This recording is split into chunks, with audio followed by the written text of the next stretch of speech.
Compte tenu de ces communiqués, le ministre des Affaires religieuses, du culte et des coutumes, sur la base de la délibération de la Commission nationale d'observation de la Lune, a l'honneur d'informer la communauté musulmane du Mali que le croissant lunaire Ramadan ou Sungalo Kalo a été aperçu le vendredi 28 février 2025 dans plusieurs localités du pays.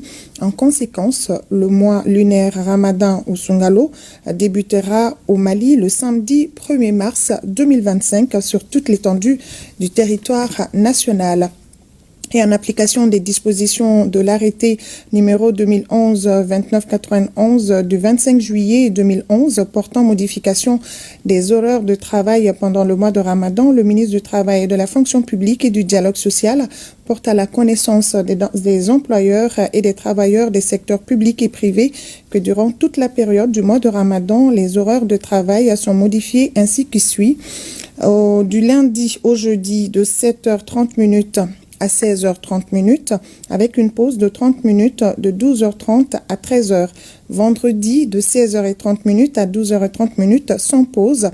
Le ministre du Travail, de la fonction publique et du dialogue social souhaite un bon mois de Ramadan à toute la communauté musulmane.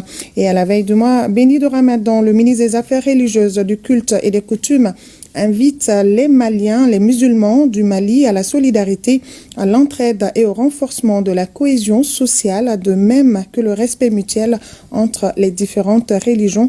Nous vous proposons d'écouter le ministre au micro de Batraoré. Au nom des plus hautes autorités de notre pays, son Excellence le général d'armée Assimi Goïta et le Premier ministre général de division Abdoulaye Maïga, je souhaite à tous et à toutes un bon mois de Ramadan.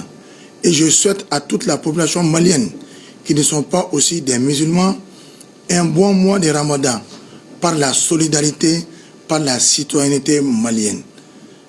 Nous sommes au Mali un peuple, un but, une foi. Le Mali est un pays de solidarité et d'entraide. Il y a point de différence entre les fils et les filles de ce pays.